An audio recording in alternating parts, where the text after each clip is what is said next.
Hello everyone, myself Navneet Patel.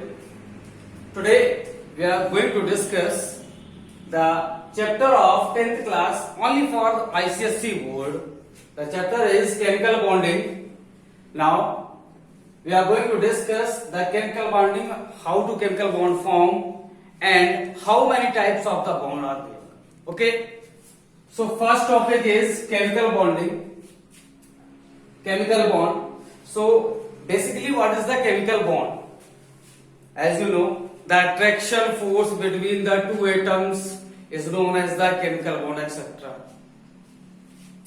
ऐसा definition आप लोग सीख कर आए होंगे, लेकिन सोचने वाली बात ये है कि दो atoms which have the neutral charge, how they can attract to each other. दो एटम जो न्यूट्रल चार्ज के हैं वो एक दूसरे को अट्रैक्ट कैसे करेंगे, सबसे पहला सवाल। सो हम जनरली बात करते हैं, सपोज एक एटम ए ले लेते हैं, एक दूसरा एटम बी ले लेते हैं, दोनों न्यूट्रल हैं, चार्ज इनका न्यूट्रल है और इनके बीच का जो अट्रैक्शन फोर्स है उससे हम केमिकल बॉन्ड कहते हैं।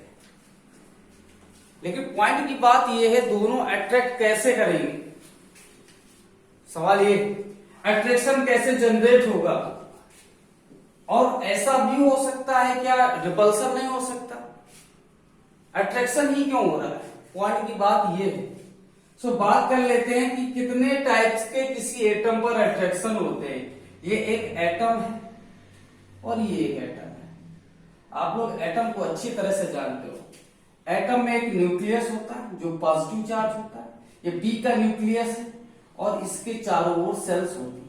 ऐसा नील्स बोर थ्योरी में 9th क्लास में आपने पढ़ा। तो इस न्यूक्लियस और इन इलेक्ट्रॉन, सपोज मान चलो यहां पर कुछ इलेक्ट्रॉन्स हैं, एक एटम यहां पर हमने, ये जो ए का एटम है ये बी एटम है, यहाँ ए का एटम है और इसका न्यूक्लियस है, इसके चारों ओर सेल्स है। ओके, इसके सेल में भी इलेक्ट्रॉन्स होंगे और इसके सेल में भी इलेक्ट्रॉन्स होंगे, राइट। ओके, कुछ कंसीडर करके चलना है, कोई काउंटिंग नहीं है यहां पर इलेक्ट्रॉन्स की। हमने माना यहां पर जो इलेक्ट्रॉन्स हैं वो ईबी टाइप के हैं और यहां पर जो इलेक्ट्रॉन्स हैं वो ईए टाइप। इस न्यूक्लियस को हम लोग Na से रिप्रेजेंट कर रहे हैं, इस न्यूक्लियस को Nb से रिप्रेजेंट कर रहे हैं। सो टोटल अट्रैक्शन बिटवीन, अब देखो यहां पर टोटल अट्रैक्शन और टोटल रिपल्सन फोर्स की बात करेंगे। सो पहले बात कर लेते हैं टोटल अट्रैक्शन कितना लग रहा है और टोटल रिपल्सन फोर्स कितना लग रहा है। सो अट्रैक्शन फोर्स की बात करेंगे। सो ये इसका जो न्यूक्लियस है पॉजिटिव, ये इनके इलेक्ट्रॉन्स को अट्रैक्ट कर रहा होगा क्योंकि इलेक्ट्रॉन नेगेटिव चार्ज होता है, आपको अच्छे से पता है। ये पॉजिटिव, ये इस इलेक्ट्रॉन को अट्रैक्ट कर रहा होगा। सो पहला अट्रैक्शन फोर्स इस न्यूक्लियस का इस इलेक्ट्रॉन में लग रहा होगा, लग रहा है कि नहीं लग रहा है। ओके, अच्छा अब देख लेते हैं यहां पर अट्रैक्शन बीबी के बीच में भी लग रहा है, यानी कि एनबी और ईबी के बीच में अट्रैक्शन लग रहा है। और कहीं अगर अट्रैक्शन लग रहा तो आप लोग बताइए, कहीं लग रहा है अट्रैक्शन, नहीं लग रहा ना। सो आगे बात कर लेते हैं टोटल रिपल्सन फोर्स कितने जनरेट हो रहे। पहला रिपल्सन फोर्स है, यहां पर इलेक्ट्रॉन्स होंगे और भी इलेक्ट्रॉन्स हैं, यानी कि Ea और Ea टाइप, यानी कि सेल्स के इलेक्ट्रॉन्स का म्यूचुअल रिपल्सन, इनके बीच का जो रिपल्सन होगा। दूसरा Eb और Eb, इनके इलेक्ट्रॉन्स जो होंगे, इनके इलेक्ट्रॉन्स निगेटिव होंगे, यहां भी निगेटिव होंगे, तो सेम चार्ज में रिपल्सन जनरेट होगा। क्लियर। अब तीसरा रिपल्सन की बात करते हैं। सो ये जो न्यूक्लियस है इनके इलेक्ट्रॉन्स को अट्रैक्ट कर रहा है, कर रहा है कि नहीं अट्रैक्ट कर रहा है, तो एक ये अट्रैक्शन यहां से जनरेट होगा Nb और Ea, Nb और Ea। दूसरा इसके, इस न्यूक्लियस और इसके इलेक्ट्रॉन्स के बीच का अट्रैक्शन Na और Eb। रिपल्सन फोर्स की बात करेंगे तो यहाँ Ea और Eb के बीच में लग रहा है, Eb के बीच में लग रहा है। अच्छा, रिपल्सन फोर्स और कहां लग सकता, जब ये न्यूक्लियस पास आएंगे, means both of the nucleus come closer, that the attraction force will be generated between the two nucleus A and B, यानी कि Na और Nb के बीच में न्यूक्लियस B है। So total attraction force is greater than the total repulsion force, that is why two atoms attract to each other। ये reason है कि दोनों एटम एक दूसरे को क्या करते हैं, अट्रैक्ट करते हैं। इसलिए केमिकल बॉन्ड की जो डेफिनेशन है, when two atoms attract to each other, this attraction force is known as the chemical bond। शायद ये कॉन्सेप्ट आपको पूरी तरह से क्लियर हो गया होगा। अब हम लोग चलते हैं classification of the chemical bond. So how many types of chemical bond? So chemical bond का क्लासिफिकेशन करने जा रहे हैं। Okay, chemical bond, how many chemical bond, how many types of the chemical bond? So there are three types of the chemical bond. First one is ionic bond, ionic bond, इसी को electrovalent bond भी कहते हैं, electrovalent bond। okay okay students, now next covalent bond,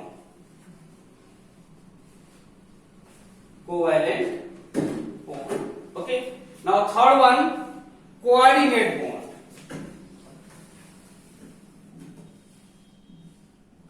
coordinate bond। okay, so ये तीन तरह के bond आपको देखने को मिल रहे हैं।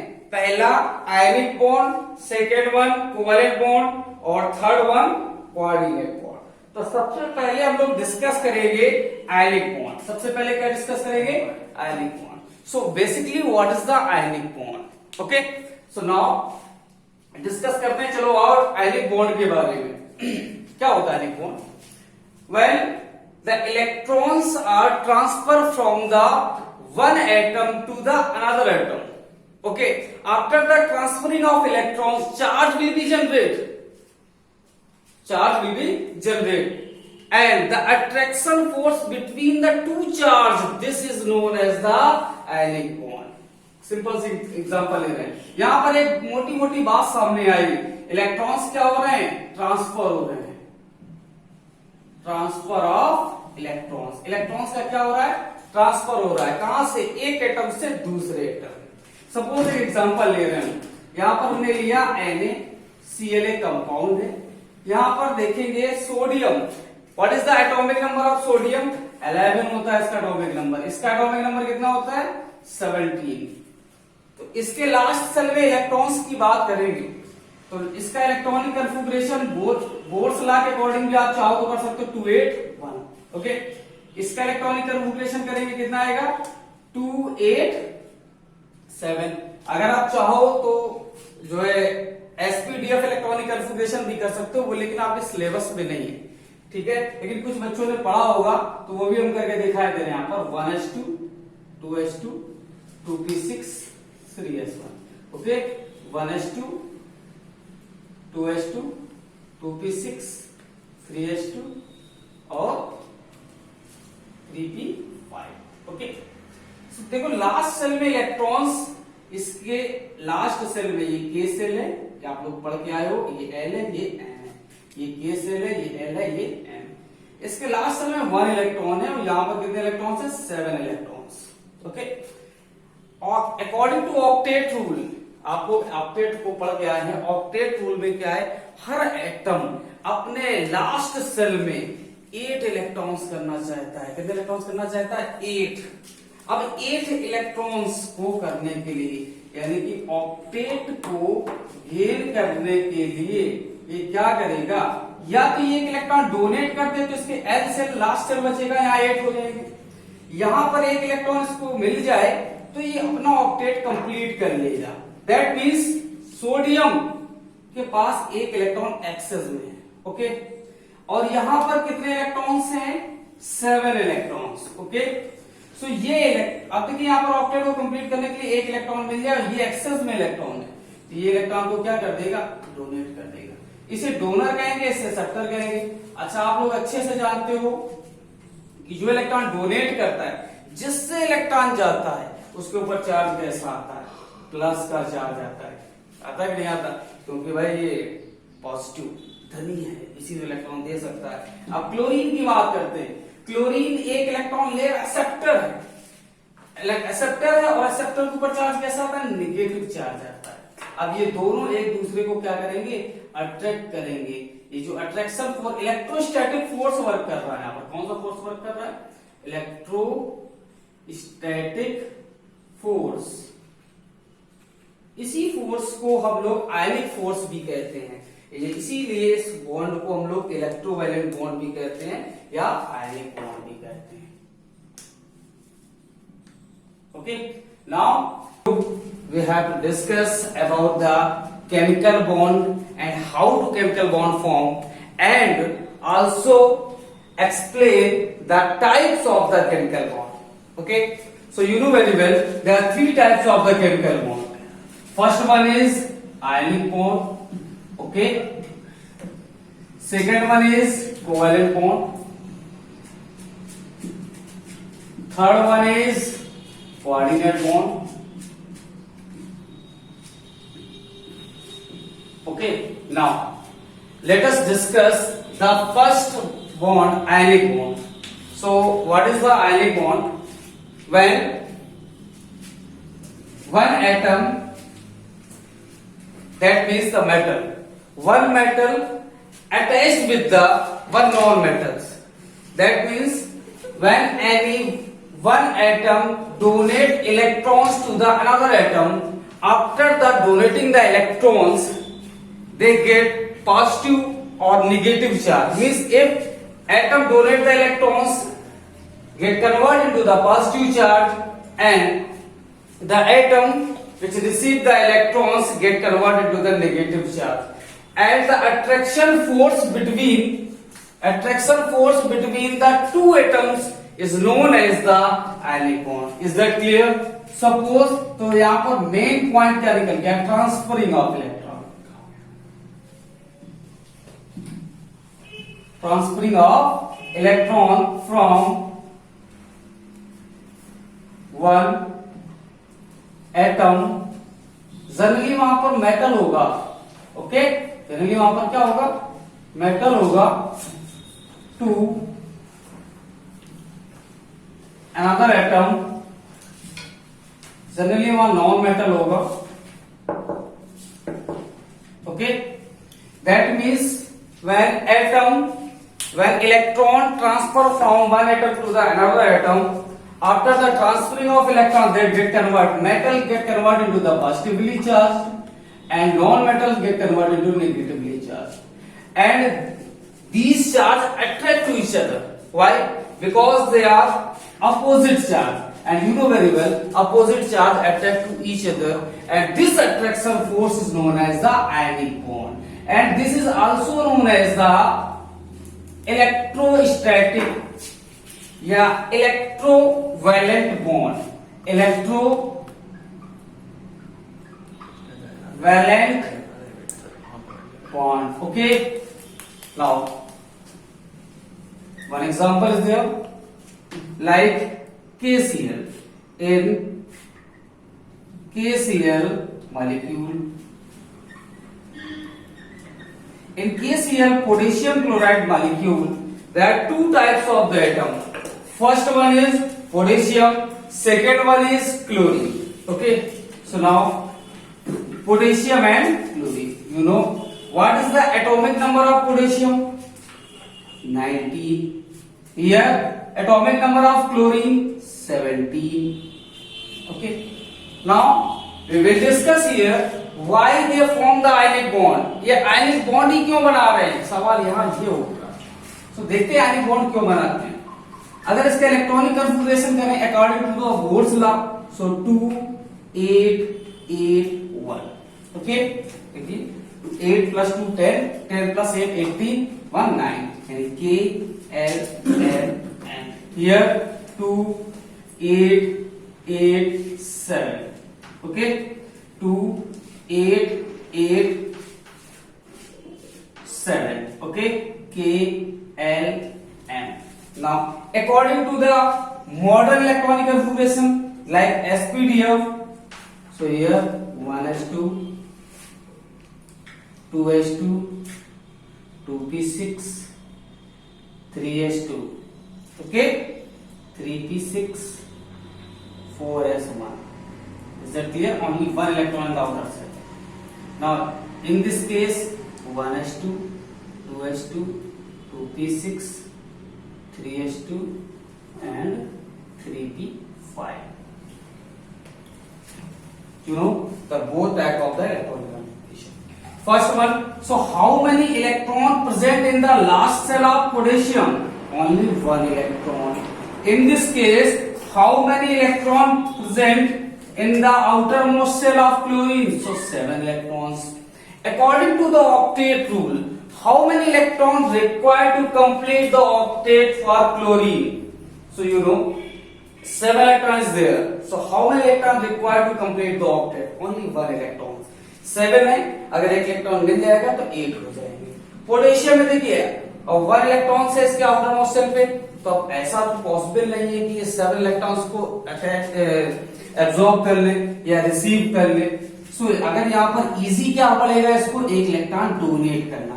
अगर ये एक इलेक्ट्रॉन डोनेट कर लेता तो इसका आउटर मोस्ट शेल पहुंच जाएगा m, और m में देखिए 8 इलेक्ट्रॉन्स है. तो इसके पास आउटर मोस्ट शेल पे कितने इलेक्ट्रॉन्स हैं? 1. और इनके पास कितने इलेक्ट्रॉन्स हैं? 7 इलेक्ट्रॉन्स. कितने इलेक्ट्रॉन्स हैं? 7. ओके, सो ये एक इलेक्ट्रॉन इसको ट्रांसफर कर देगा. अगर ये इलेक्ट्रॉन को ट्रांसफर कर देगा तो देखो क्या बनेगा, ये K प्लस में कन्वर्ट हो जाएगा और ये Cl माइनस में. अब ये प्लस में क्यों कन्वर्ट हुआ? क्योंकि इसने एक इलेक्ट्रॉन डोनेट किया. एक इलेक्ट्रॉन जब डोनेट किया और इस क्लोरीन में कितने इलेक्ट्रॉन्स हैं?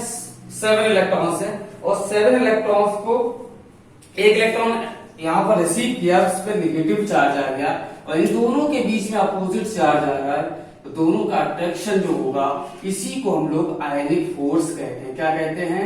या फिर इलेक्ट्रोस्टैटिक फोर्स कहते हैं.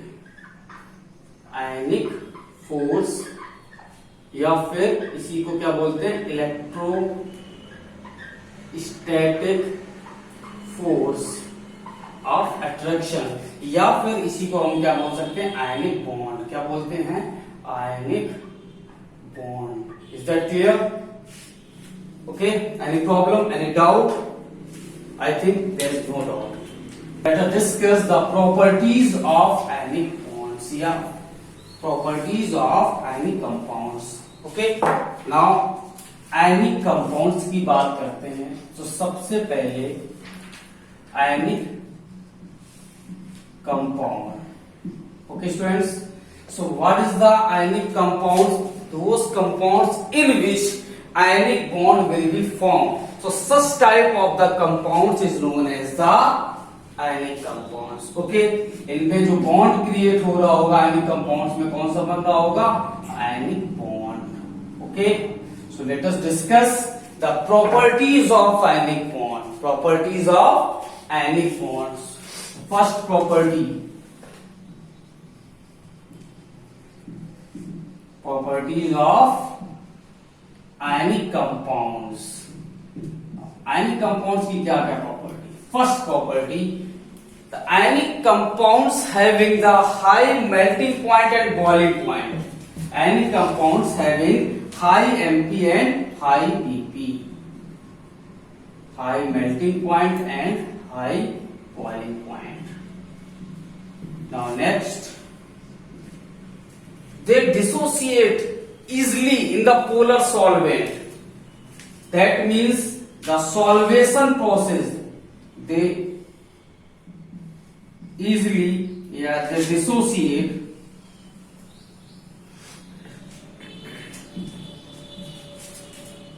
in polar solvent. Next point, what is the reason behind this? Why they have the high melting point and boiling points? Reason क्या है इनके बीच में मेल्टिंग पॉइंट और बॉइलिंग पॉइंट क्यों होता है? क्योंकि इनके चार्ज में अट्रैक्शन होता है, जो कि फिजिक्स में आप लोग कूलम्बिक फोर्स कहते हो. इसी को दो चार्ज के बीच में जो अट्रैक्शन होता है उसी को कूलम्बिक फोर्स कहते हो. इसी के यहाँ पर हम लोग क्या बोल रहे हैं? आयनिक फोर्स. अट्रैक्शन बहुत स्ट्रॉन्ग होता है जिसकी वजह से इनका इसको ब्रेक करने के लिए हमें ज्यादा एनर्जी की रिक्वायरमेंट होती है. इसलिए इनका जो मेल्टिंग पॉइंट है और बॉइलिंग पॉइंट है वो हाई होता है. थर्ड इसका जो प्रॉपर्टी है, थर्ड प्रॉपर्टी ये है कि ionic compounds are crystalline in nature, ionic compounds are crystalline in nature. Okay, third one is इनका जो नेचर होता है वो क्रिस्टलाइन नेचर का होता है। Next point, they conduct electricity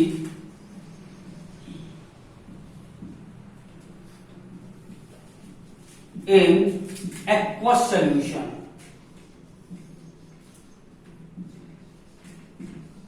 That means they are good conductor in the solution। aqueous solution में अगर इन्हें डिसॉल्व किया गया है so they इलेक्ट्रिसिटी को इजिली कंडक्ट करते हैं। ओके, नाउ नेक्स्ट की बात करते हैं रिएक्टिविटी की। अगर हम बात करें रिएक्टिविटी में, अगर हम देखें तो पोलर सॉल्वेंट्स की अगर बात करते हैं तो इजिली डिसॉल्व हो जाएंगे और सोल्यूशन में अपनी एक्टिविटी शो करेंगे। Is that clear? तो these are the properties of ionic compounds. Okay.